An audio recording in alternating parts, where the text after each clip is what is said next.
Welcome back to Truth Hurts, where we expose corrupt politicians and lying corporate media. I'm Jake Duesenberg, your host, broadcasting live from Roseville, Minnesota, in the belly of the beast, the liberal zombie apocalypse of Minneapolis and St. Paul. This episode's brought to you by Elite Guardian, Inman.com. If you're looking to get your next Minnesota permit to carry, either new or renew, if every 5 years you got to renew until we change the law here in the state of Minnesota, go check out Elite Guardian, Inman.com. I know most of you guys, at least locals, come to this show because you want to hear the latest on Minnesota politics. And I got a doozy for you on what's going on at the Capitol, but we're going to wait until the post show for our premium insiders because I feel like my calling right now is to be a loud voice on the right against this crazy war, a war of choice in Iran. And I'm bringing Scott Horton on the show. He's the director of Libertarian Institute and author of many great books on American foreign policy. And I was telling him just before we got started, because Scott and I don't know each other. We've only done one show together before. That was on Ukraine, where I did tell him I was a Kosovo vet. I also happen to be an Iraq war veteran. I was stationed in Basra, which, I mean, if you guys know the geography, we're talking like 15 miles from the Iranian border, a Shia tribal area. And it's just insane to see all the mistakes of the Iraq war, all the mistakes of the last 20 years. You would think we learned something as a nation. We would have moved on from that, and we wouldn't be doing another Middle Eastern war.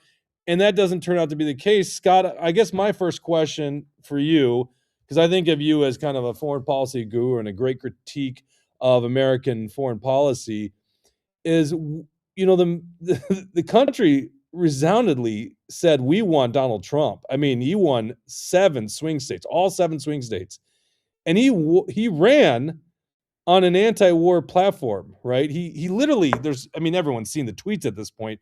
No regime change wars, no new Middle Eastern wars. A president needs congressional approval. He critiqued Obama for not going and getting congressional approval in Syria, and here we are. We have the 82nd Airborne, or parts of the 82nd Airborne, getting ready to deploy over to the Middle East, or probably actually on their way over there right now. Marines going over there. It looks like we're on the cusp of boots on the ground. How the hell did we get here?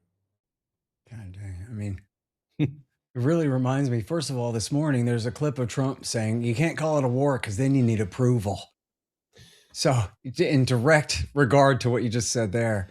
And then as far as the 82nd, geez, I mean, man, I for at least 10, 15 years, I don't know when exactly the first time, maybe someday AI will be able to tell us, when was the first time that I had sort of just worked out the thought experiment in my head, right? That, look, man, and as I've explained this to people on my various shows and in various interviews on other people's shows over more than a decade now, look, man, nobody's talking about sending in the 3rd Infantry or the Marines. No one's talking about dropping the 82nd Airborne in there. Mm-hmm. Quote me a million times. Right. Because what good would it do? The 82nd Airborne can't sack Tehran and own it and control it. And, as I learned from a Marine Corps veteran friend in the 1990s, that, look, if your guys aren't standing on the street corner at ease with their rifles, then you're not in charge. Like, that's it. That's what boots on the ground means. Boots on the ground doesn't just mean guys jumped out of a plane and now they're standing somewhere. Boots on the ground means lolling around, because you won. And until you got that, you got nothing. You're still fighting. And that's just absolutely impossible. Nobody thinks they're going to do that. And if you're going to put boots on the ground, maybe that should be the end state, right? Like, you are trying to dominate, trying to defeat the enemy, which, by the way, I don't even know what the hell the objective is in Iran. It seems to be. The problem is it's a city of 10 million people, right? And they already got a 1 million man army ready to go, not as an expeditionary force, but to fight for their own country at home. Right. They're ready for this. They've been ready for this. And anyway, I'm sorry, because I'm rambling, but my point being that I always brought that up, since nobody's saying ground invasion, because that's completely crazy. It'll never work, and we're not even going to try it, because we're just definitely not. And the Pentagon has said, look, man, don't send our ground troops in there, special operations guys, to do a certain task or something on a low level, on a small level, maybe, but like in some particular circumstance, but like a ground invasion of the country. But then that was always part of my argument, that then, so we should not start this war because we can't really finish it. You could, of course, we all understand. Yes, you can reach out and touch the Ayatollah, but then what? The ruling council is just going to appoint another guy. Bomb the ruling council, bomb the next guy. They're just going to find another guy. Now you're back to dropping in the 82nd Airborne again to what? Hunt down and assassinate any Shiite cleric who claims to be the supreme leader of the country? How do you determine the next stage? And if you watch, and as your audience as well recognized, you watch Pete Hegseth every day. He says, we put firepower on targets. Yes, but in service of what strategy, with what end game, and what exit? He can't say. They don't know what they're doing. They're being mocked by powerful leaders across the world and everything. It looks like now they're whittling down their stated goal to reopening the Strait of Hormuz, but it was already open before they started the war and got it close, and this whole thing is nothing. So yes, they have severely degraded Iran's navy, such as it was, which never had much use. Right. They still have their small speedboats somewhere, or some numbers of them. I don't know how many. But that was always their most lethal naval force. They never had a bunch of battleships or cruisers or anything that could stand up to American power on the seas like that. And then their Air Force was a bunch of F-14s and F-4s that Nixon and Jerry Ford had given them back in the 70s, right? And so they didn't have the spare parts for those. As in the Tom Cruise movie, they can fly their F-14s, but not barely can they field them now. I don't know if they even tried to take off with any, or they just all got killed in their hangars or what. But their power is always missile power. They don't have a land army for invading countries with, but they always had this missile deterrent. And so, by the way, and I should have maybe started with this, but whatever. It was a segue. In 2007, the Chiefs took W. Bush. This is in January of 2007. They took W. Bush to the tank in the basement of the Pentagon, basically this big skiff in the basement of the Pentagon. And they said, essentially, we'll do the surge in Iraq. We'll triple the war. We'll do 30,000 extra troops to Baghdad and all that. You remember from 2007. They fired Rumsfeld, put Gates in charge, and fired, I guess it would have been Pace, and put Petraeus in charge as top general in the war, and they launched the surge. But they said, but we don't want to go to Iran. Don't make us go to Iran. And what they told him was that, of course, yes, America is a much more powerful country than Iran militarily, and we can defeat them if it comes down to it. But coming down to it might really be something, because, again, we can't really field an army there. So our ability to change political outcomes and determine the future of the country from the air, of course, is extremely limited as far as that goes. And as far as degrading their nuclear capability or degrading their military capability, or just doing, reprisal strikes for their interference and or, alleged and exaggerated interference in Iraq, then they have a real missile deterrent that we don't really have a solution for. So people are probably familiar with the funny map that says, if Iran doesn't want a war with us, how come they put their country next to all our military bases? Right. It has all our bases. So that's 13 bases, right? And there's Army in Kuwait, Army and Air Force in Kuwait, Air Force in Qatar, Navy at Bahrain. And by the way, Air Force at Qatar, that's Central Command headquarters, the home of the British Air Fleet as well. And then at Bahrain was the head of the station of the Fifth Fleet. And various Army and Air Force bases in Saudi Arabia still, and even in UAE and Oman. And by the way, I've been to a lot of those bases that you speak of in Kuwait and in Qatar. So obviously they've reached out. I think we believe at this point they've hit most of those bases. All of them are out of commission right now. All of them are completely defunct. We get conflicting information on it, but there's no doubt that New York Times has a big one today. Right. Yeah, I know. We're quoting the New York Times. You see what I'm saying? Is like, well, the problem is I don't trust the Pentagon, and I also don't trust the New York Times. So it's fair. Really hard to get the. No, that's right. But look, you know what you got to do, man, is you got to read the Journal, the Post, and the Time. Well, maybe less the Post, but whatever. You got to at least read the Journal and the Times every day, and then hate them. Read between the lines. But that's who the government talks to, and so you you're not supposed to believe what their reporters say or what the government tells them to tell you, but you are supposed to like try to really use your wisdom to read between the lines as best as you can. Take it all under advisement Yeah. until better later confirmed. But and these are the reports that we've been getting since the beginning of the war, that they were able to reach out and touch the radar stations and whatever they wanted, the most crucial targets at these various bases. And the Americans just evacuated. It's not like the Iranians targeted all our guys' barracks, thank God. But they emptied them. And that's part of the story too, is the officers still trying to run the war. They're hiding behind civilians, civilian human shields in hotels and various, civilian infrastructure throughout the Middle East, because all the bases are out of business. So as Justin Logan said today on Twitter from Cato, what good is a base in the region if you can't fight a war from it? And so anyway, this is what the chiefs told W. Bush in 07. Okay. They said, I'm paraphrasing, but you can read about this. Joe Klein had one at Newsweek about it, and there were a couple of more. But the lesson essentially was that they've got more interceptors than we've got interceptors, right? We can shoot down their missiles until we run out of missiles to shoot them down with, and they will still have more. And and even depending on how many, on volume, how many they fire at once, how well we'll be able to shoot them down. And at that time, especially, by the way, you and your buddies were, ransom in Iraq, embedded with the Shiite Badr Brigade and turning it into the Iraqi army. And the Badr Brigade and the Mahdi army of Muqtada al-Sadr had all vowed that if Bush attacked Iran, that they would take Iran's side, and all our guys would have got shot in the back like Order 66.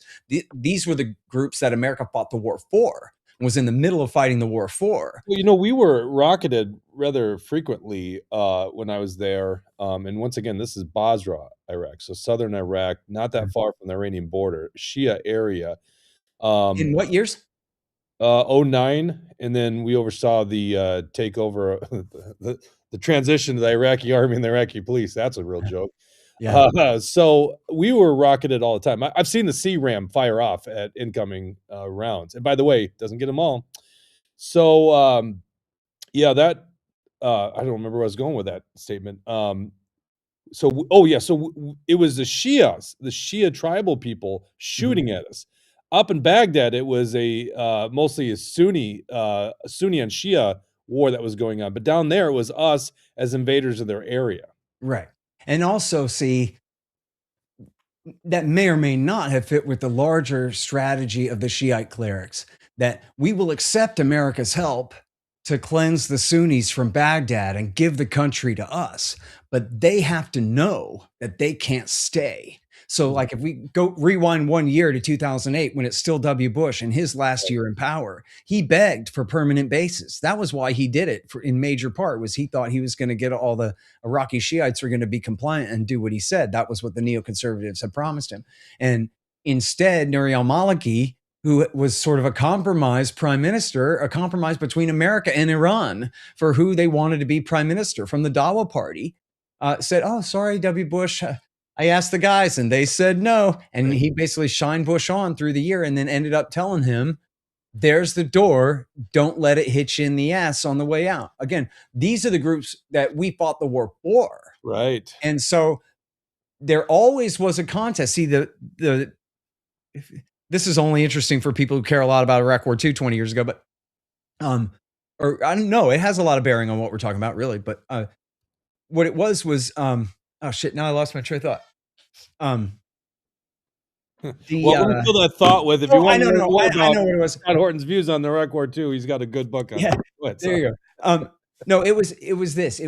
There was always, from the beginning of the war, it was always a contest between America and Iran for who is going to have the most influence over the new government in Iraq. Right.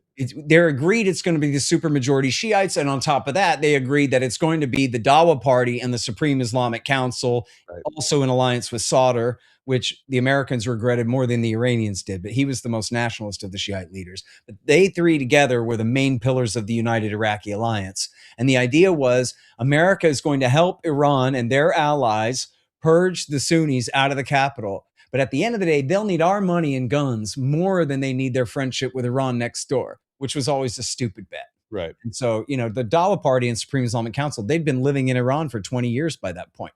So they were ready to serve the Ayatollah's interests and did. And so that was why America did have to leave for a couple of years until Obama built the caliphate in Syria and it blew into Western Iraq. And then they had to launch Iraq War III again in 2014. But at least we got rid of Saddam Hussein, Yeah. All right. Exactly. Thank God Uday and Qusay aren't here to. I mean, they were terrible guys. I mean, it goes without saying that, but it just the caliphate is about the worst of the worst that came about. Yeah, that was my joke at the time when everybody remembers that picture of all the ISIS trucks with their headlights on rolling into Mosul, and that was my tweet at the time. Sorry, was quoting myself on Twitter. Forgive me. Was just if only Uday and Qusay were here. Right. I wonder who's going to keep these Bin Ladenites down. The Shiites will, with our help, in another 2.5 years when they get together a force enough to liberate Mosul. Is going to take a hell of an effort now, But anyway, I'm off on the Iraq War II tangent when the point being was that at the time of that, W. Bush was considering attacking Iran in the spring or first half of 2007, let's say. Yep.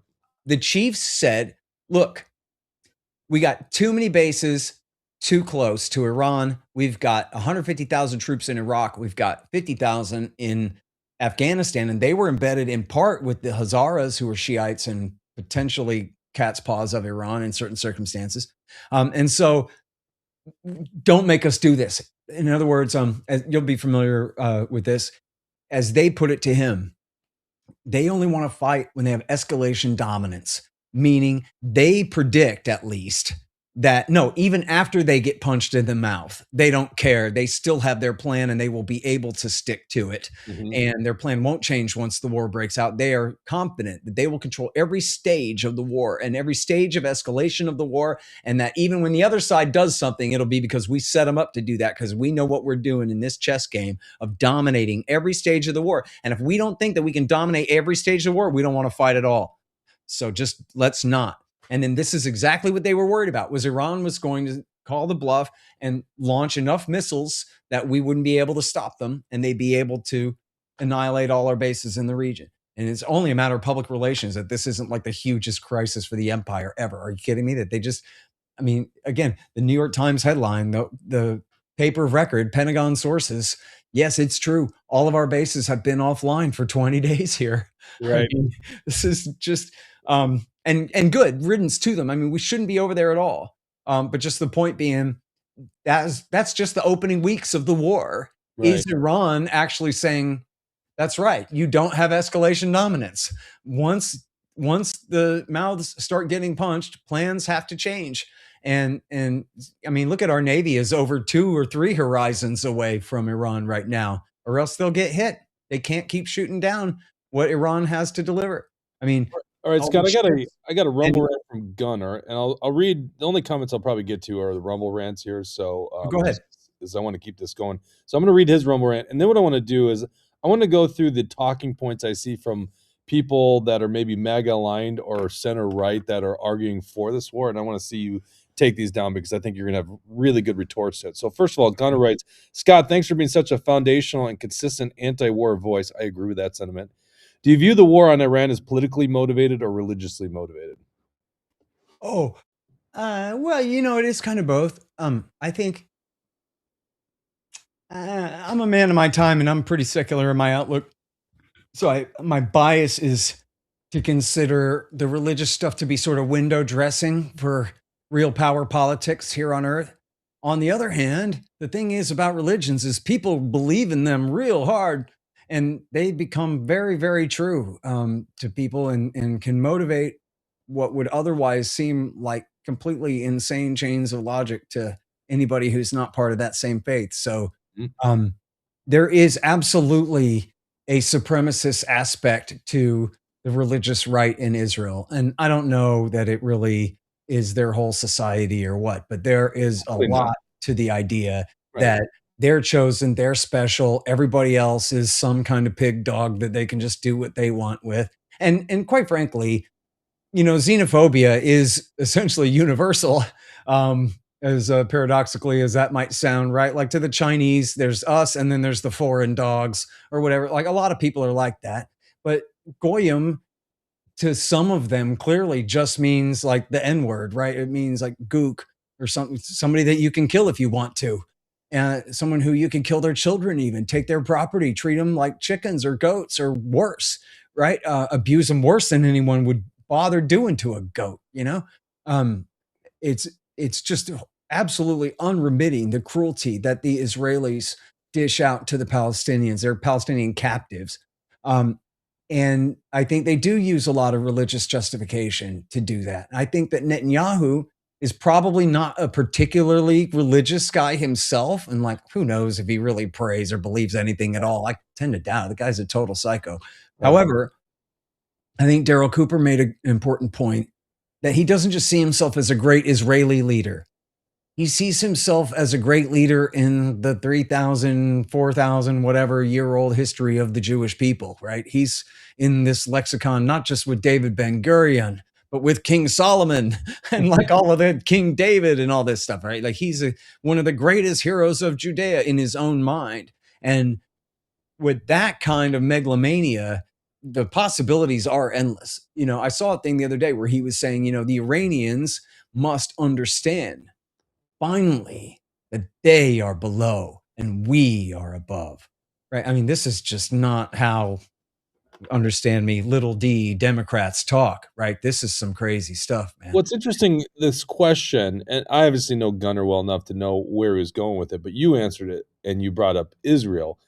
And this is what's There's the fascinating. Christian Zionists too, if that's the question. Well, yeah, but it's what are the Christian Zionists doing, or who are they supporting? And it seems at the behest of America is Israel, right? And you know, with this revelation of Joe Kent coming out in the last week, I just think it's crazy that is it really even debatable that Israel didn't get us into this war? It seems like that's just a fact. Yet people want to act as if that's not a fact and it's being denied. I mean, is it just factual that Israel drug Yes. us into this war? Yes. And forgive me, okay? But you can read it in the Wall Street Journal and the New York Times and the Washington Post and Bloomberg and the Times of Israel. And you can read it in the last year of coverage of Benjamin Netanyahu coming to the United States 7 times. His errand on every case being to convince Trump to crack down on Iran. And that's what it's all about. And then when the war broke out, he gave a big speech crowing that this is the culmination of his 40-year dream to destroy Iran. And so, like, you know, and seriously, I mean, I have to say, and by the way, you can understand from their perspective why they would have that viewpoint. It's just that I'm not Israeli. I don't live there, right? I'm an American. Exactly. I'm a Minnesotan. You're a Texan. What And the look, hell are really- we doing? And look, it isn't like, no, it isn't right that no anyone can understand their point of view here, because that implies like, oh, well, it is a defensive thing on their part somewhat or whatever. It's really not. It's a quest for total regional hegemony at the expense of all of their neighbors. And it's not any kind of defensive war on Israel's part here, preemptive or otherwise. It's simple aggression on the part of greater Israel. And why do they hate Iran so much? Because Iran backs Hezbollah, which can keep Israel from stealing southern Lebanon, which they're doing right now under the cover of this war with Iran. They've already cleansed 1 million people from south of the Litani River. And then there's another one, I'm sorry, I forgot how to pronounce it. That's the next river north of there, that they're demanding that all Lebanese, they're erasing Christian villages that are thousands of years old off the face of the earth to seize all this territory for themselves right now. I don't think people realize that literally as this thing went off in Iran, they're attacking Lebanon.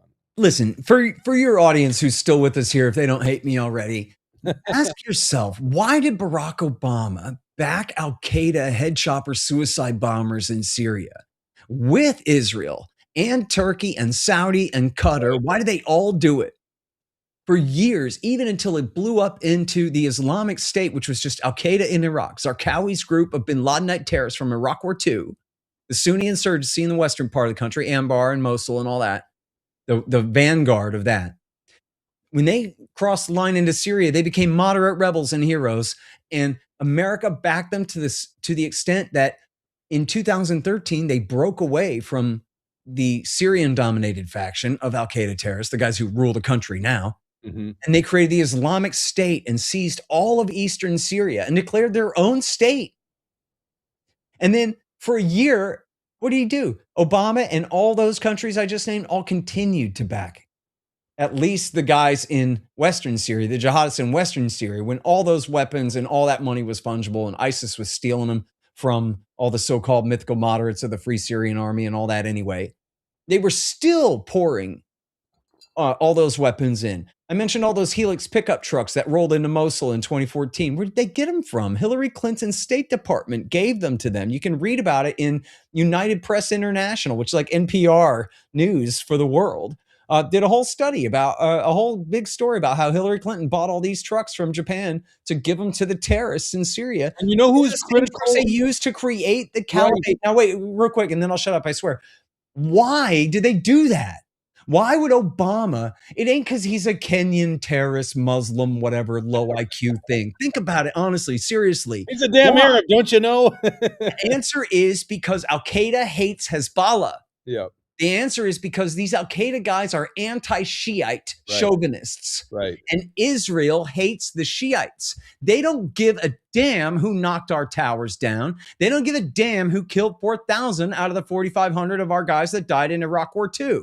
What they care about is their own northern border that they want to expand. And so that's why Barack Obama committed that greatest treason.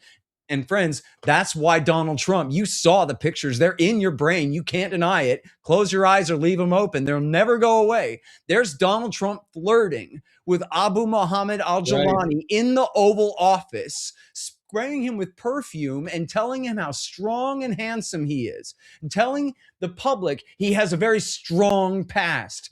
His very strong past was fighting American soldiers in Mosul and Ramadi in Iraq War II and leading the suicide bomber brigades in the dirty war in Syria. The guy's a monster. It's insane. In America, why? Why? Because even though it's the radical Sunni bin Ladenite Salafi terrorists that are our enemies, it's the Shiites that are the Israelis' enemies, and Obama and Donald Trump are guilty of the same treason. You know who was Simple as speaking that. out against Obama on this was Trump. I mean, you can find the tweets. He doesn't have congressional approval. What is he doing? He's a mess. He shouldn't be getting into another Middle Eastern war. He was speaking out in 2013 against that. And here he is meeting with Al Qaeda in Iraq, leader, but I mean, sorry, he's better than Bashar al-Assad. So, hey, this guy's a good guy now. Great past, great history. It's insane to watch this as a soldier. By the way, his ambassador in Israel is meeting with one of the greatest spies ever against America, having a private meeting. I'm sorry, he said something nice about his wife, so he that was the reason he had a meeting with him. It wasn't a private meeting; it was a public meeting. Everyone knew about that. Come on. Okay, I got to get through this stuff. But, you know, Scott, part of the reason when I watch you do these shows, especially Piers Morgan, because I don't know how you have the sanity to do those shows, it starts irritating the hell out of me just how people don't see this stuff. Yeah. Especially as a guy that served, you know, I'll just put it this way. I don't talk too much about my time in service because I try to stick on just the issues. But one reason this frustrates me so much and why I'm getting into this is, you know, when you're a soldier, and I was an infantry officer, 4 years enlisted, 8 years as an officer, and then got out in 2013, I think it was, and was in pre 9/11, by the way. You're willing to give up your life, essentially. You certainly are giving up a year. Each deployment I went on was a year of my life, and there's just so much you give up for that. To watch us not learn these lessons this many years later, to act as if this is something to do with like America's freedom that we're defending our national security is insane. Like if there is an invading army coming across the Canadian border, that's what we think of as borders. You would be Mexican border. If there's an invading army coming across that border, you don't need to hire me. You don't need to re-enlist me. I'm going to grab my firearm and I will go stand post, right? Because that's a real threat. But we're going over to foreign soil and it has nothing to do with America's interests, in my opinion, right? Okay, but that's me. I've been there. I've been there, and I've studied it. A lot of people don't seem to get it. Some of those people follow my show, and I want to get the stuff out there. I'm here. This is what I'm hearing. Please give me your rebuttal of these. I think probably the biggest one I've seen is, well, we've been at war with Iran for 47 years. Scott, what do you say to that?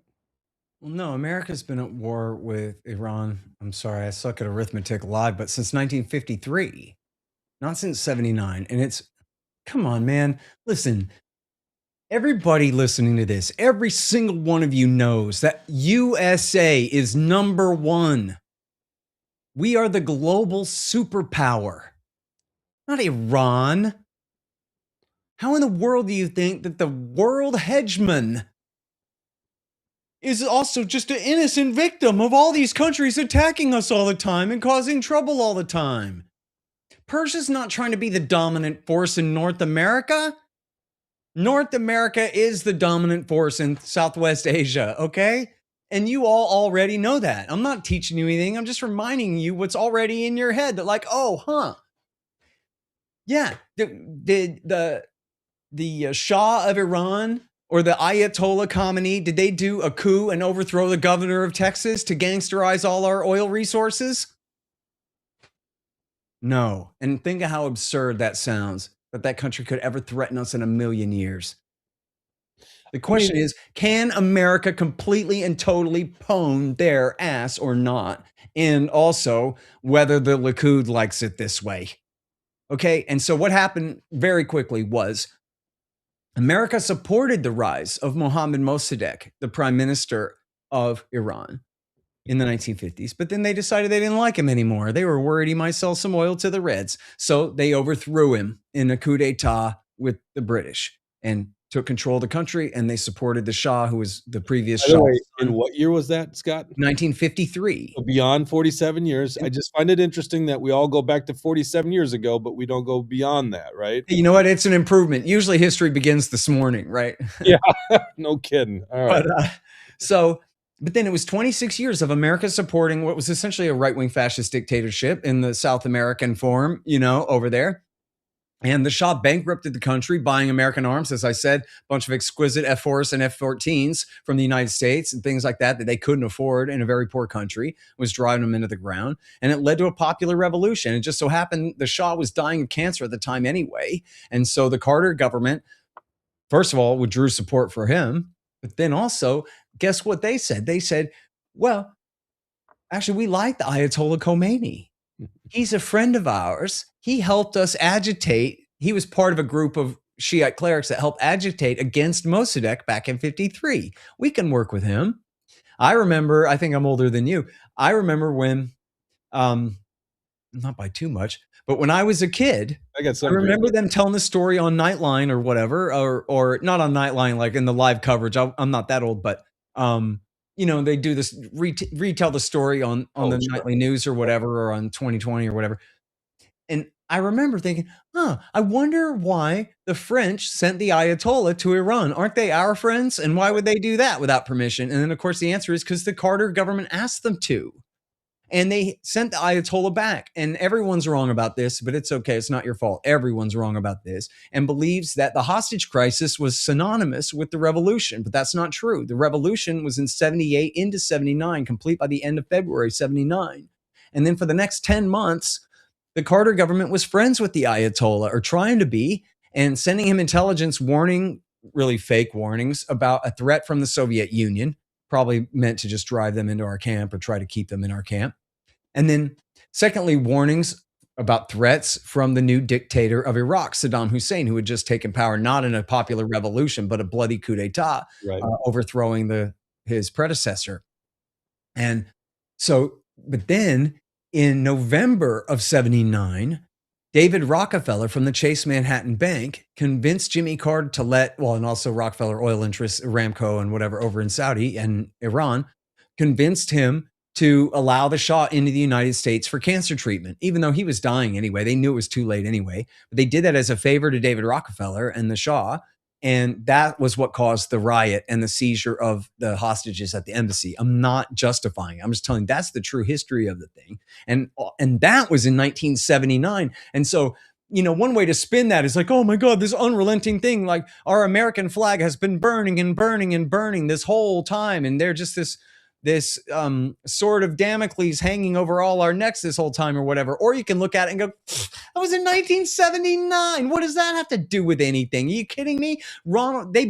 They supported the militia that blew up the Beirut barracks in 1983. It wasn't Iran that did that, although they did support the guys that did it. in a way, right? So there's some responsibility there, I guess, in the same way America's responsible for everything Ukraine does to Russia. You willing to take responsibility for that? Okay, but anyway, just checking. For everything Israel does. But that was in 1983, and the next year, Ronald Reagan was selling the missiles through Israel.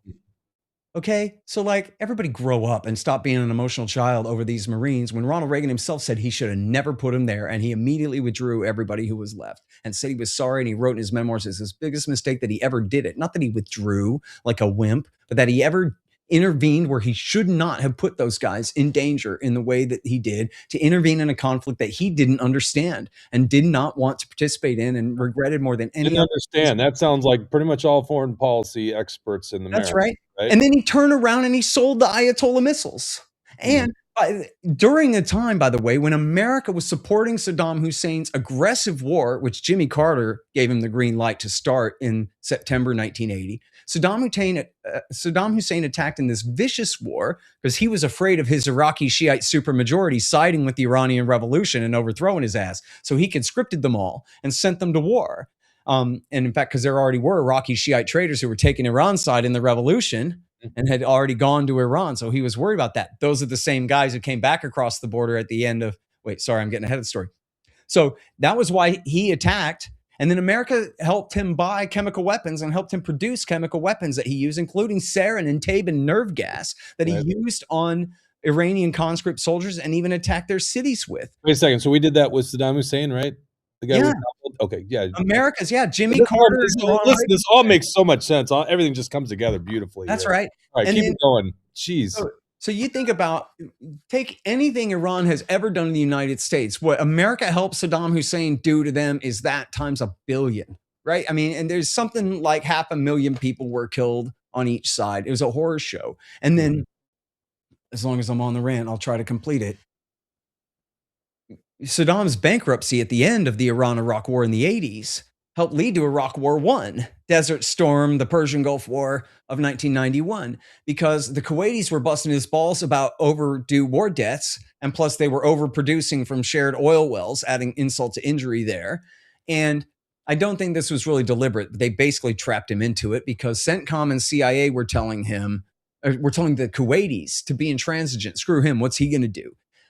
The State Department was telling Saddam Hussein, if I were you, I'd break their legs. You don't have to put up with that.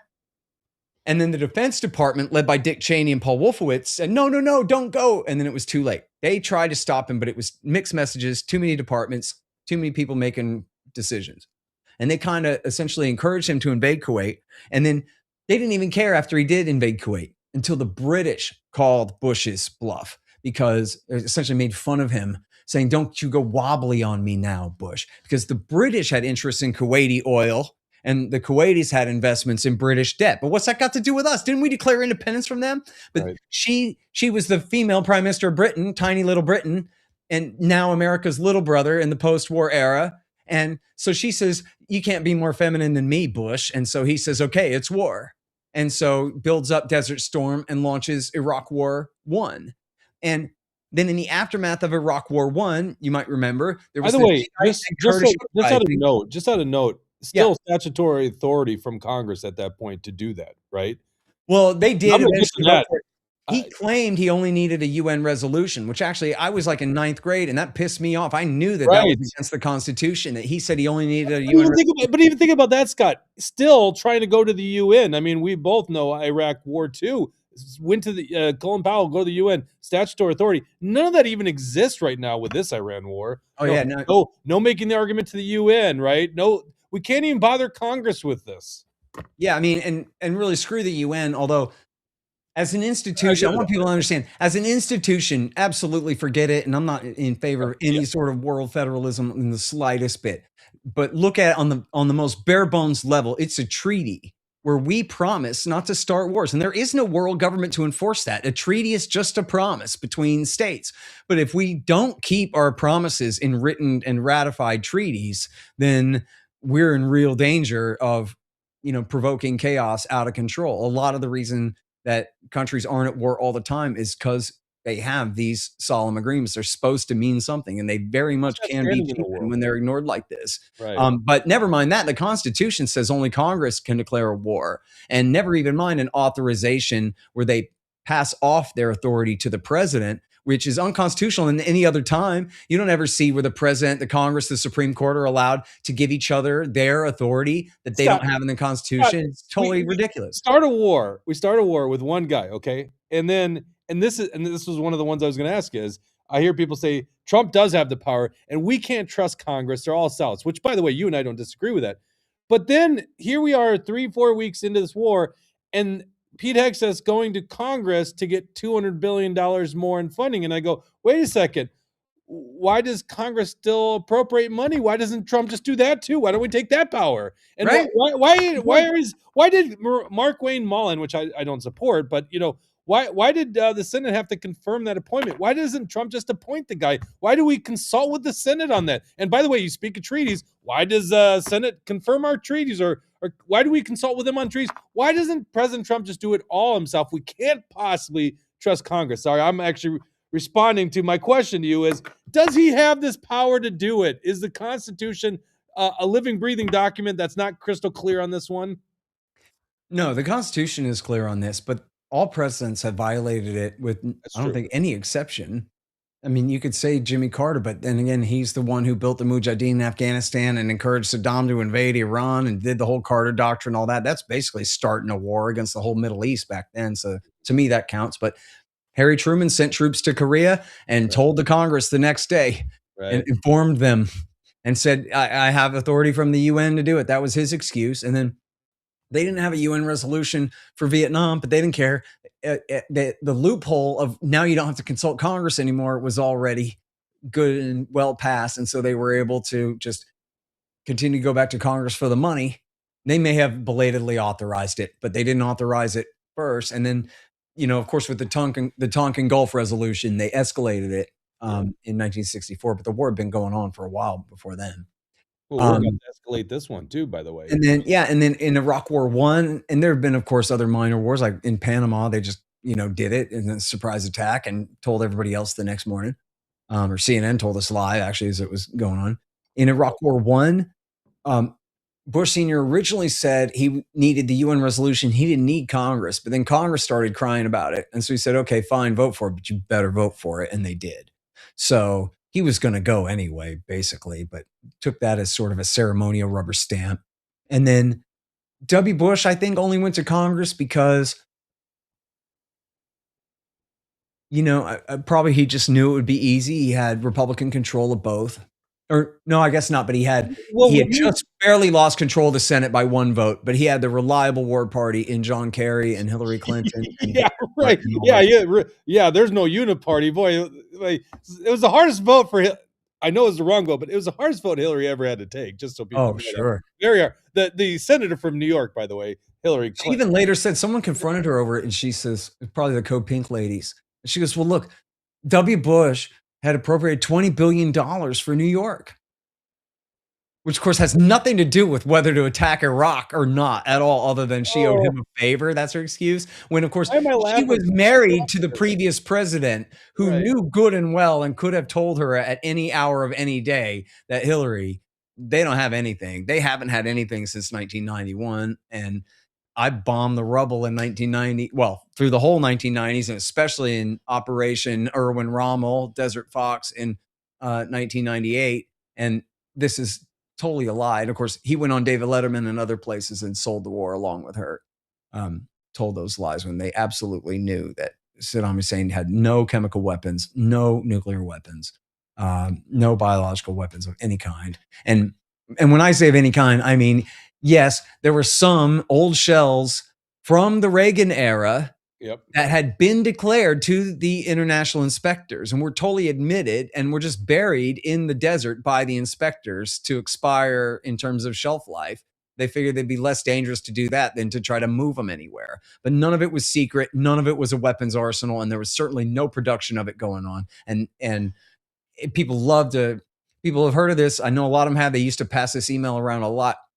Oh my God. See, even the New York Times admits that they had chemical weapons. Read the article. Right. Jimmy Carter and Ronald Reagan were responsible for every bit of those. It doesn't confirm the slightest shred of the accusations made by W. Bush in 02 and 03. I didn't want to go this route, and I'm going to try to get back to these talking points, but you just brought up something really fascinating to me because, once again, they were selling this war for months. You and I both remember this, right? Grown Year and a adults. half. Yeah, they were selling it for a while. Were you obviously saw Tucker Carlson's interview with Mike Huckabee. Were you just shocked to hear Mike Huckabee associate Iraq war with 9/11 attacks? Like, there was a bunch of things that they had argued, um, loosely nuclear war or Saddam trying to get a nuclear bomb. Definitely the weapons of mass destruction. That was the biggest lie. Yeah. But then there was this thing that they tried sliding in there that they were also responsible for 9/11. Right. And it seemed so refuted, like almost never even heard anyone even try to make that argument. And then Mike Huckabee said it in the interview with Tucker Carlson. I was like, did he really just say that? How Well, did so it's a funny thing about that. Okay. So I like it in the sense that it really shows you the absolute shallow level of study and understanding that any of these people have put into any of this stuff. I mean, you could say that Hillary Clinton is maybe a little bit more of an A student compared to Huckabee getting like a B minus here or something like that. But basically, this is as deep as any of them think about any of this crap. You can hear them explain when they're not lying to you. Sometimes they're lying to you, but sometimes they're not. Sometimes they just really tell you, like, this is how it works, okay? And then it's like, what? Nuh-uh. You know what I mean? Or they just yeah, really don't know much about it. And so, he ran for president. right. You know what I mean? Like this is He the guy ran who, a state's government, yeah, executive branch. he's the ambassador to Israel right now. That ain't nothing. And here he doesn't know the first damn thing about what he's talking about. And I don't think he was lying in that interview. I think he was just blurting out the stupid thing that he thinks because that's what he thought he heard somewhere. He never read books about September 11th, never read books about Al Qaeda, the eternal Islamic radical enemy, never read nothing about this stuff, man. He's like, They attacked us because we're free. Don't you know that? that's Hanging what out they in say on caves, TV. And that's where he got all this information from. right. And so if you go back to '02, and there are a lot of people who are grown ass adults who are just little kids then or not even and have no idea. So I'll tell you, okay? W. Bush, Colin Powell, Condi Rice, George Tenet, the entire principals committee of the leadership of the George W. Bush government, they never said that Saddam Hussein helped Al Qaeda do September 11th. Dick Cheney did, Right. but the rest of them didn't. What they would do is they would say, well, he has this relationship with Al Qaeda and he could help them do September 11th the next time they want to do a September 11th. And so people would ask Bush, and I believe that this was practiced. People would ask Bush, and there's two real sins going on here. They would say, why do we have to do this war? Because it was a question. Why do we have to do this war? Remember, right after September 11th, they started bombing Afghanistan as soon as they could. They didn't stop by United Nations headquarters to ask the French and Chinese for a UN resolution permission to bomb Afghanistan. We'd been attacked on an act of war scale from an illegitimate group of criminal terrorist bandits hiding out in no man's land in Nangarhar province. Mhm. We're going to war. They're going to get away, but we're going to pretend that we're going after them. Fine. Why were we even stopping at UN headquarters to ask the Chinese and French to please vote for this Right. resolution? It's because we're starting a war against a country that did not attack us. Right. That's why. So people would be thrown for a loop and they would say to W. Bush, why do we have to do this? And he would say, the reason we have to go to Iraq is because of September 11th. A 1 and a 3 and a 5 and a 7 and a... Because we learned that day that you can't just wait around for countries to attack you. You got to go ahead and take it to them first because we can't take the risk of something like that ever happening to us again. Right. But in that giant pregnant silence, it sounds like he just said because Iraq did September 11th, especially when W. Bush was an idiot and couldn't speak English. Huckabee believed it. Yeah, you would like, he would say something that was never quite comprehensible in terms of his grammar. I got the same problem, maybe. I'm not making fun of him, but I'm just saying, if he said, why do we have to do Iraq? Because of September 11th, then your brain, being charitable to him, you're just going to fill in. What he's saying is because they did September 11th. That's what he's saying, right? And then 7 seconds later, he goes, because we learned the lesson that day, that actually what you got to do is you got to bring it to the bad guys before they ever bring it to you, whatever. And then, but Dick Cheney did say the lie that was, of course, originated with the Israelis, that Mohammed Atta, the lead hijacker, met with the Iraqi foreign minister, An Ali, I believe it was, at some bar or some restaurant in Prague in the Czech Republic, which was totally fake and totally debunked. And you could tell it was totally fake because they told the Bild, and you can still find reference to this in the Los Angeles Times. Ryan Dawson has the original Bild article in his archive somewhere, but you can find it right now at the Los Angeles Times that Israeli intelligence agents say, guess what? They were there and they also saw Mohammed Atta with this Iraqi agent. And guess what? They saw the Iraqi hand a flask of anthrax to Mohammed Atta. So you see, Al-Qaeda did the towers, but they also did the anthrax attack, and they got the anthrax from Iraq.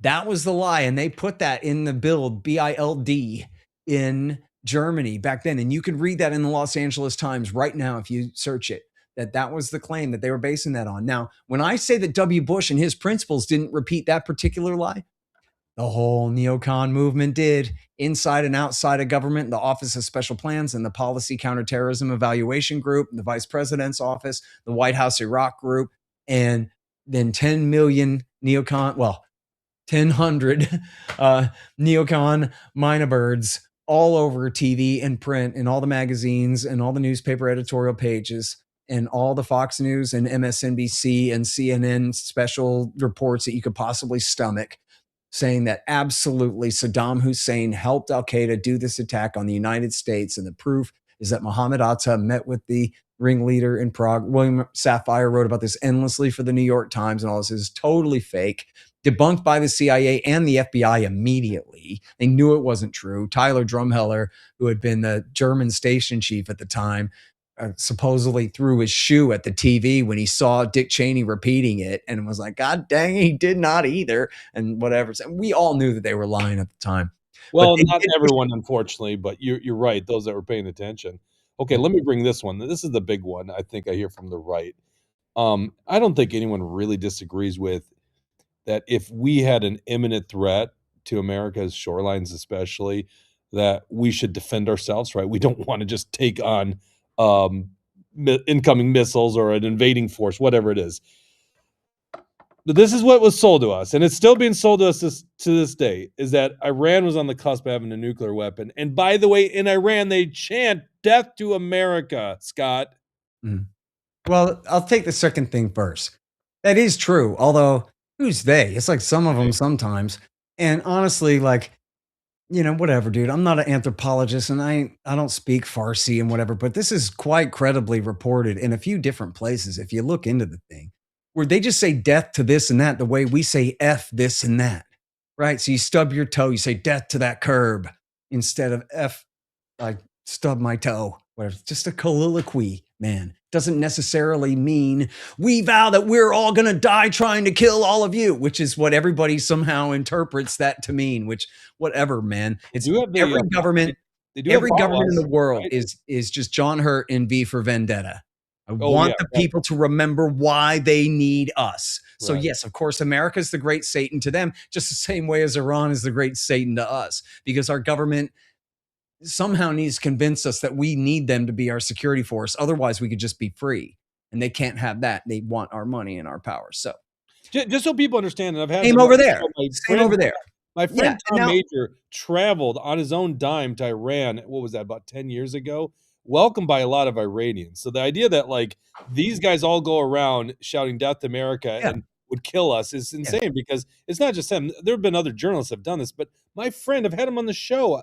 Good friend's been there, traveling on his own dime, openly an American walking the streets of even Tehran. There are Jewish groups that have been there for thousands of years. Right. There's like 50,000 Jews that live there and have their rights respected their religious services and everything, and their property rights and everything respected there.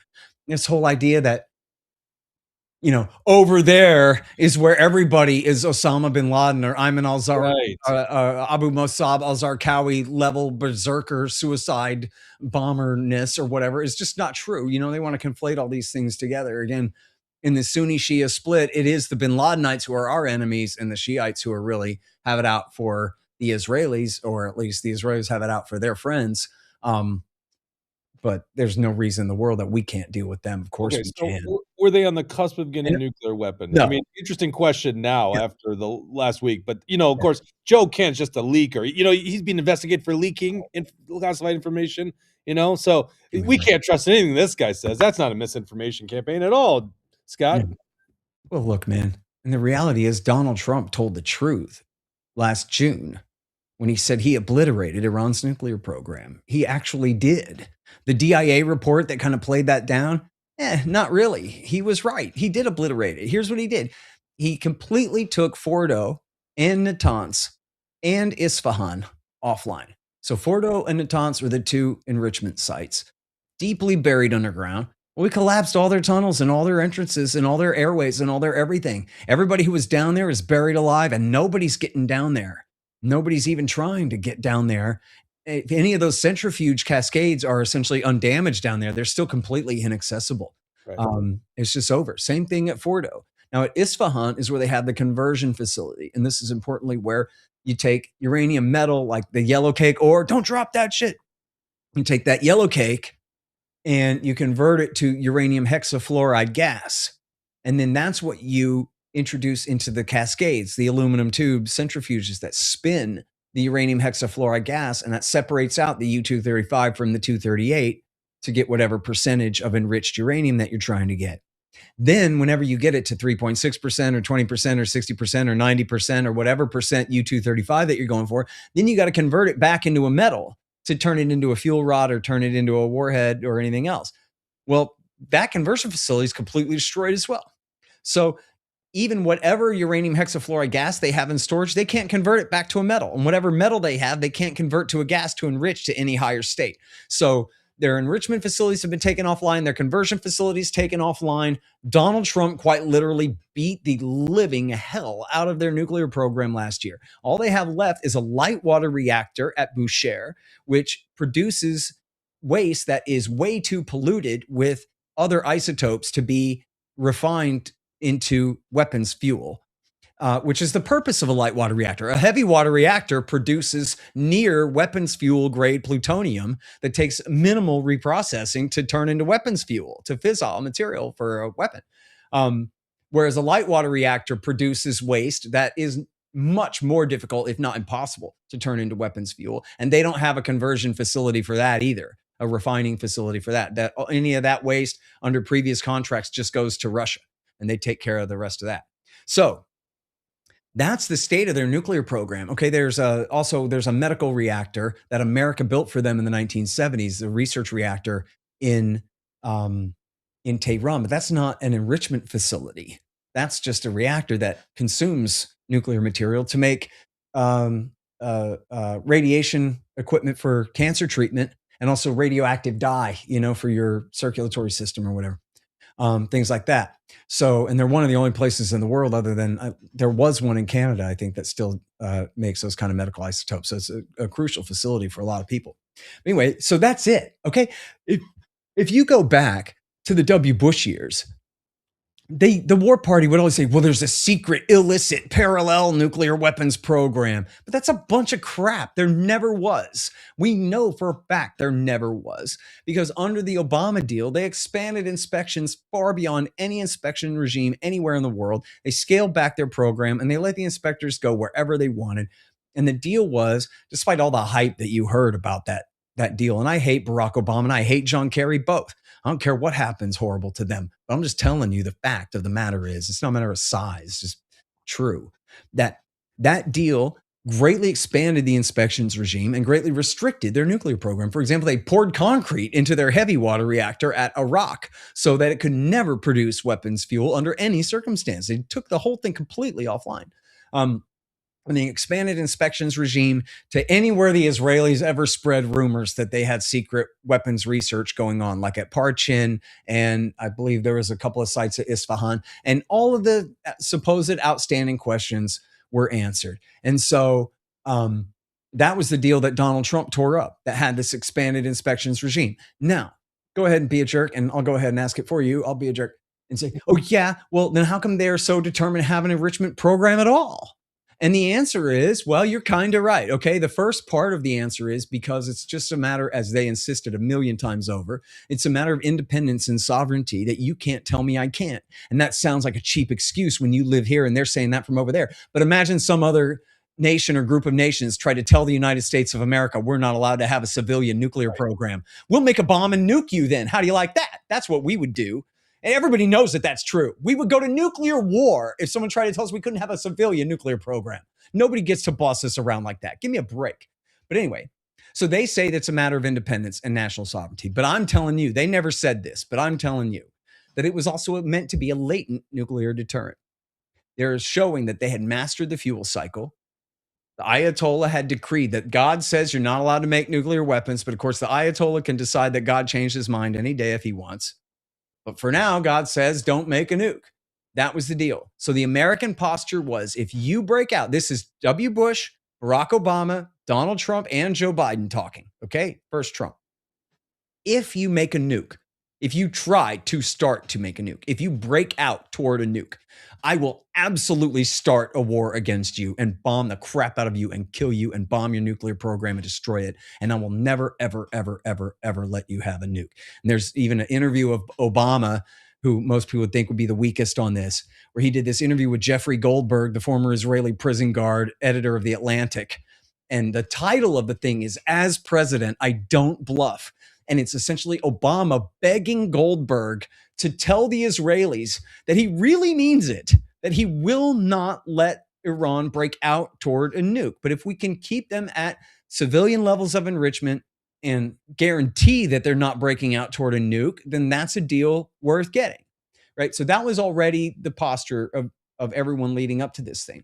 The Iranian side was, well, look, if you don't attack me, I won't make a nuke. Now, again, they never said that. But that's pretty much implied, right? They mastered the fuel cycle. They've proven that they can enrich to whatever percent U-235 they want, even though they never went up to weapons grade. When the Israelis assassinated their nuclear scientist in 2020 and then sabotaged the electricity facility at Natanz in April of 2021, then they started enriching up to 60%, not to make a weapon, but because they could theoretically make a 60% enriched uranium-235 bomb, but it would be huge and undeliverable gun type nuke. There's nothing they could miniaturize and put on a missile or anything like that. So it's so clear that 60% was just a bargaining chip to be negotiated away to try to get back in the Obama deal or one like it. And then what happened was that Donald Trump accepted Netanyahu's frame of this, which W. Bush, and it wasn't Netanyahu back then, it was Sharon and then Ehud Olmert. Although Netanyahu was always in the wings. Yeah, he was always very vocal about it, right? Yeah, exactly. Right. And then all through Obama and all the rest of his time, virtually all the rest of the time, Naftali Bennett was in there and Yair Lapid was in there for a little bit, but basically it's been Netanyahu this whole time. Right. And he really threatened to go to war to drag America into it in the Obama years. And there were a lot of people who were really afraid that Netanyahu wasn't bluffing, that he was going to attack and force Iran to attack American interests and force America into the war to finish the war. And that was really the impetus for the JCPOA. I mean, Trump said the other day, and I'm not some kind of never Trump or whatever. I hate the Democrats more, but truth is truth, man. He said the other day, maybe yesterday, yeah, the Obama deal gave Iran a nuclear weapon. That is so stupid and wrong. That's barely even counts as a lie. It's so goddamn stupid and dumb and wrong. And does he really believe that? Did he let Mark Dubowitz from the Foundation for Defense of Democracies tell him that that's true? It's not true, right? But they convinced Trump essentially to accept the Likud party frame that for Iran to have a nuclear program at all is the same as they are right in the middle of making a nuclear bomb right now. So that same promise that Obama made, that if they break out, I'll attack, Trump is saying, yeah, exactly. But I'm going to interpret them having a nuclear program at all as them breaking out toward a nuke. And so I'm going to attack. And that frame of reference comes from Israel. So there was nothing on the ground that changed. When they say, oh, they're 2 weeks away, whatever, oh, there's some secret intelligence we can't show you, but trust us, it says that they were just now breaking out. And in no time, they were going to be able to take all their uranium hexafluoride gas, wiggle their nose like Bewitched, and turn it into a warhead and miniaturize it into an implosion bomb that they've never tested. They lied about Parchin. And then fit it to a missile and deliver it to the United States, a missile they don't have to deliver it to the United States. I mean, to Israel maybe, but even then, on the warhead part, just the missile. So, and by the way, if they at best case have 1-2 nuclear bombs and they deliver it to America, we wipe them off the map, right? Well, and we have the international community on our side on that one. It's look, insane they're not starting thinking about that. Yeah, they haven't started any of this, and there's no reason other than absolute lies by Fox News type propagandists to think that Iran wanted to start a nuclear war with the United States in order, there's a lot of projection about trying to force Armageddon and all that. And it is part of 12er Shiite theology that at the end of days, Muhammad and Jesus will come back to fight the Antichrist together or some kind of thing. But that doesn't mean that they are John Hageites and are determined to force Jesus and Muhammad to come back and do it right now on their timetable. No, that's not part of their religion. That's when you go to San Antonio, Texas, to the Cornerstone Church. That's who believes that crap, that it's our role to put a gun to Jesus's head and tell him to stop lollygagging around. We would like him to come and perform the apocalypse for us, please. And maybe your senators too, by the way. I mean, I thought we had bad senators here in Minnesota, but yours is a real doozy. He goes, where are you getting this stuff from? And Ted Cruz said, quote, got it from my Sunday school teacher. Right. Your Sunday school? You mean your friend Jimmy's mom? She doesn't know anything about this. What are you talking about? He doesn't know. He didn't even know the Bible verse. I mean, my God, it's so insane. This is let me clear these rumble rants and then I'm gonna let you go, Scott. And I appreciate you staying a little longer here. Oh, by the way, before I forget, you're gonna go on to this one, yeah. Yeah, you're going on Liberty Vault this evening, my friend Dave Benner. Before we started, Scott had no idea. I knew that Benner and I are like college buddies. Like we've known each other 25 years. So he's doing awesome work. Go to Liberty Vault. Fan. He's a great guy. Oh, very good guy. Got lots of good stories about him too, by the way. And before I also forget, Scott and I are speaking at the Libertarian Party of Minnesota this Saturday. Before I forget, I'm going to show you guys because Rebecca, who is the chair, she's an awesome person and an Iraq war veteran. And we've had some really good discussions. So they have a convention. This convention is Saturday down in Owatonna. I think it's at the Baymont by Wyndham Hotel in Owatonna. And they have a special social ticket price for those that want to come here, like myself, Marvina Haynes, and Scott Horton speak. And it looks like got me up at 4, and then Scott's gonna close us out at 4:45, which I'm sure is gonna be great. I won't steal the war lane, although I will have some parting thoughts on the war in Iran. But one thing I want to bring up, Scott, I'm a small L libertarian. I've caucused with the Republicans. I pull my I give a lot of my credit to my being brought back in politics in 2012 because of that guy who was a Republican, right? And trying to fight inside the Republican ranks. And I thought it was really interesting. So Rebecca reached out to me to ask if I'd come speak to them back in December.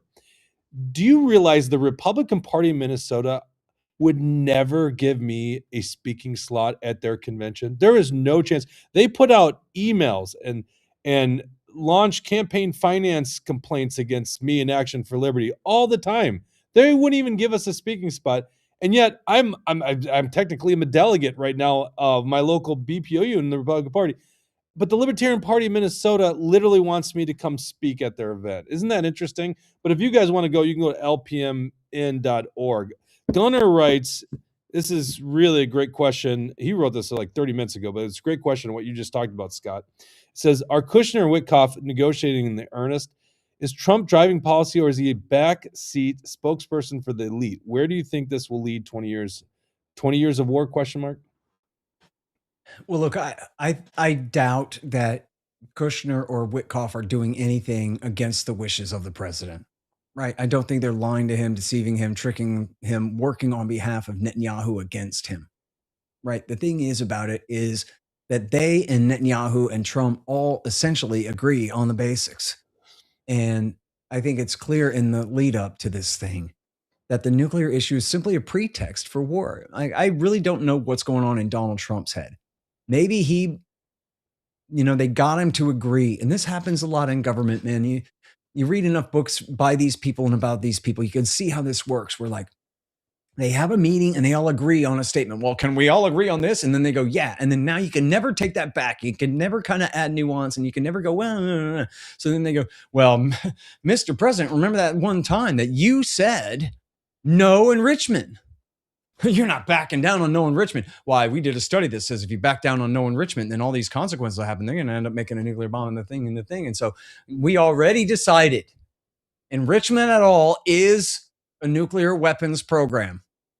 We already decided that completely false thing is true. We've already declared this is equivalent to that, even though that's stupid. And so now that we've decided that, now we can have other meetings on other decisions and whatever, but this becomes written in stone. I think that's a huge part of it. Trump bought that. They said, remember, you and Mike Pompeo back 6 years ago, you one time said this idiotic thing. Don't you agree? Isn't that the position that we're working from here? And of course, he's got Marco Rubio is completely in bed with the Israelis as well. And I think Kushner and Witkoff, neither of them really know a lot about nuclear technology. And whatever they're reading about this stuff, they're probably getting from the Foundation for Defense of Democracies, not somebody who's going, wait a minute, you're oversimplifying this and you're conflating that and just hold your horses, right? They're not reading that kind of contrary stuff. And come on, they don't know anything about the history of Iran's nuclear program or the real context that they would need. I mean, if you don't read Gareth Porter, you really don't know this stuff well enough. I mean, it's just true for everybody, and especially then for them. So it doesn't mean I assume their good faith as far as the American people or as far as the people of Iran, or that they even have any sort of high-minded ethics involved in their own mind when they're plotting and scheming on behalf of Greater Israel. I just mean that I don't think it's right that they're manipulating Trump. I think that they agree essentially on the frame of the thing and quite probably even on how to frame this up to look like it's inevitable and we really had no choice, that like, oh, well, they were making nukes and we couldn't let them make a nuke and whatever. But, I think, Netanyahu has this megalomania as this great Israeli and even like world historical Jewish leader figure or whatever. I think Donald Trump also suffers from a lot of megalomania, and when he has people shoveling him, this S in biblical terms, like you're going to be like the great King Cyrus or whatever, this kind of thing. You're going to be, you're not just going to be, Bill Kristol used to tell John McCain, wow, you really remind me of Theodore Roosevelt. And John McCain would swoon into his arms and do whatever he said, Well, so this is like, you remind me of this great figure from the Bible who did these, biblical level world heroic historical things that will never be forgotten for the rest of mankind. Donald Trump, the great deliverer of the Jews and stuff. Like they have pitched this story to him in that way, I think. Do you think he believes it's going well right now then? Because that's what he's saying. I mean, I know that they also told him this would be easy. Netanyahu said a million times, I'm sure he said this to Trump as well, everyone hates the Ayatollah. All you got to do is hit him once and they'll fall. Kill him, the whole thing will fall apart. Kill him and he'll be replaced with his son. That's accomplished. Obviously, right? Yep. That makes sense. I think this is how they got, remember, Iraq War II was this horrific disaster. By the time you were there, the war should have been over for 6 years. What the hell? This was supposed to be easy. Right. Just like Iraq War II was supposed to be easy, just like Vietnam was supposed to be easy. What are these people going to be able to do? They can't resist us. And then resist, they do. Look at Afghanistan. Talk about imperial hubris.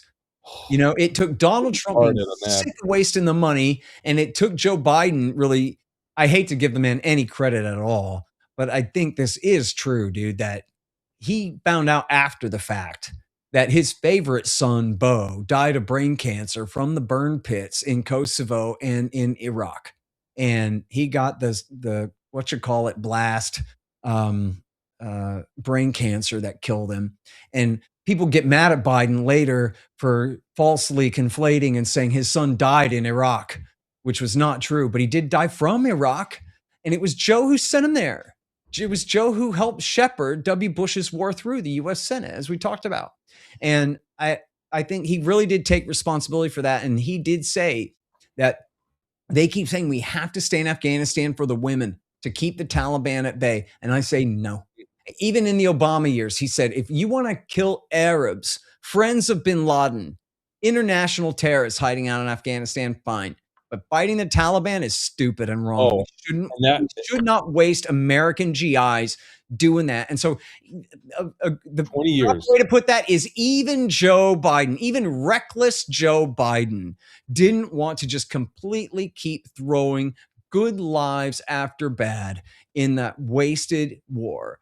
And was willing to call up. Remember, it was Donald Trump who signed the deal with the Taliban to get out. And of course, Joe Biden botched the dismount. I'm not saying that. Of course he did. But I'm saying the reality was, as Trump and Biden agreed, we have to quit Afghanistan. Right. Afghanistan. We can't remake this land in any way, that is desirable to us and make it stick. We just learned that. And now here is Afghanistan is the size of one Texas. Iran is the size of 2.5 Texases, and with mountains just like Afghanistan. Right. And with the population like 3 times the size of Iraq. I don't know how the population compares to Afghanistan, but the population is like 3 times the size of Iraq. Yep. And so, hey, yeah, okay, we could do it, but cost prohibitive on the level of like World War II, D-Day invasion and conquering of Europe level cost prohibitive. Then you have to have the America forever if we try it. You have to have the American people behind you for that kind of scale of war. And that's the thing that's crazy is we can't afford it. We're already $40 trillion in debt. Correct. Yes, exactly. Yes, because it's going to be way more costly economically. It also needs to be approved by Congress, right? The voice of the people. And you just look at the polls and there's no chance it's going to have because the people are very much against it. And they're way more against it with boots on the ground. Yeah. Oh, wait, you have what's her name? Nancy Mace, Representative Nancy Mace, storming out of the Armed Services Committee. Right. She doesn't even want to hear this about having boots on the ground. That's right. Nancy Mace. And look, so wait, back to your question about the libertarians and the LP and the Republican Party. First of all, there needs to be enough libertarians to fill the LP and the Republican Party. And people should be politically active one way or the other. It's, philosophizing and figuring out that this libertarianism stuff really makes a lot of sense. That's great, but we got to do everything we can to influence, I think, especially the right on foreign policy, but especially the Republican Party and Republican voters of America. That's who typically supports these kinds of wars, and yet they're completely to the detriment of this country in every way. It's virtually inarguable. And so these are the people who need to be convinced the most. So this is why I'm really appreciative of your efforts here. And I encourage you to stick with the Republican Party, do everything you can. I bet you that, especially as you skew younger, the rank and file agree with you. And guys like you who've been to Iraq and back, for years they told me, hey man, if you weren't in the army, you can't talk about this stuff and we don't have to listen to you. Okay, fine. Well, listen to him then. Right. You know what I mean? Like, fine. They said, I'm not allowed to have an opinion about this unless I was in the army, but you were in the army, so you can have an opinion about this and go ahead and lead them. And you know what? Colonel McGregor says time wins more arguments than reason, right? People don't want to listen to Scott Horton, but after everything that I says turns out right, years later, you'd be like, I do remember that guy saying that it was going to be like this. You know what I mean? That kind of thing. So like what happened with the war it was really before Trump. It was 2 years before Trump. Was when ISIS sacked Mosul and built the Islamic State. Shortly after they sacked Tikrit, Ramadi, Fallujah, hoisted the black flag. And all those Americans who died and saw their friends wounded and killed and traumatized beyond reason, fighting and all that, and thought that they had won something for it all. So, well, what the hell then? And now it's just a few years later, and you got literal bin Ladenites ruling a state the size of Great Britain. Yeah. God dang. And then Donald Trump came and said, yeah, you don't have to believe in that anymore. And they went, oh, good. Thank God. Ron Paul also told them you don't have to believe in this stuff, but they weren't quite sure if they could trust him for whatever reason. But definitely when Donald Trump came, it was really a contest between him and Jeb Bush.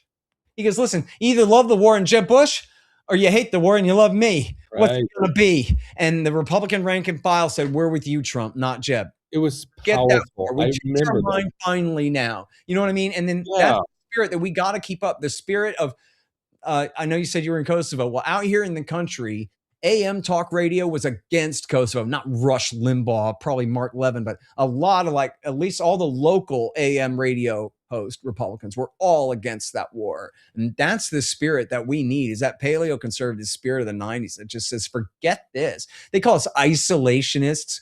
What does that even mean? There's any faction in America that wants to live like North Korea and shut ourselves off from all trade and travel and communication with the world, some hermit kingdom? Nobody's saying that. We're saying we don't want to start all these wars, and especially for Israel anymore. Nobody calls Mexico or Brazil or Botswana isolationist just because they're not starting wars all the time.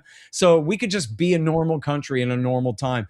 A constitutional republic, if you will, and leave the empire behind. And we could buy Cuban cigars, we could buy Persian rugs. That's a great, I like that. I like that. I like a great economy, not one that's $40 trillion in debt.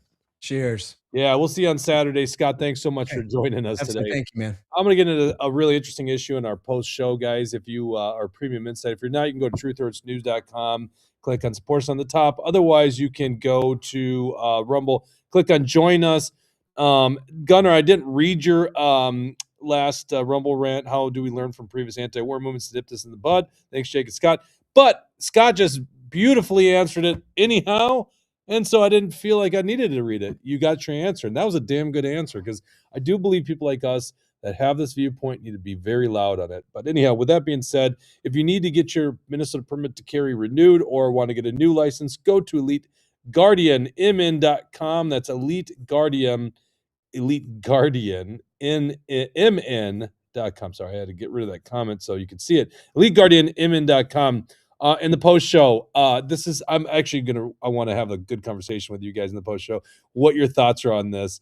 Action for Liberty in the news with Bring Me the News, which is more left-leaning media outlet here. It's a very fascinating thing that they're in the news for.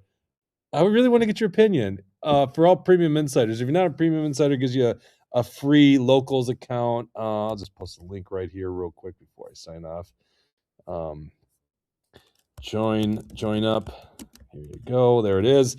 So we're gonna have this conversation in the post show. I really appreciate that. Everyone else, we'll be back on Tuesday with another show. Maybe we'll go back to more Minnesota politics.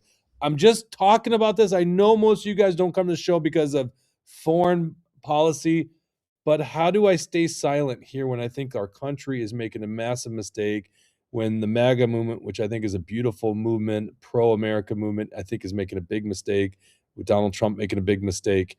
I was saying this to Scott beforehand, when people start questioning people like me, like our patriotism, it's a joke. It's like, I want a strong economy. I want strong families. War is not the answer to that, right? If there is an imminent threat and we are about to be attacked, yes, of course, we need to defend our country. But that is such bullshit with this war. And it's bullshit with almost every war. All we're being sold is a bunch of lies. And so we need to sound up. And that's what I'm trying to do. I'm trying to be a voice for the right, to understand that, yes, you can be a true patriot, but have a big disagreement with what's going on here. A principle disagreement, a belief that the Constitution does matter, that a person can have the power to declare war by himself, and a position where, for our own economy's sake, we should be more humble in our foreign policy. We should trade with many, but we should be more humble with our intervention in military affairs overseas. So anyhow, let's go to the post show. Thank you guys for tuning in. We'll see you Tuesday for all of our Premium Insiders. Stay tuned. Here we go.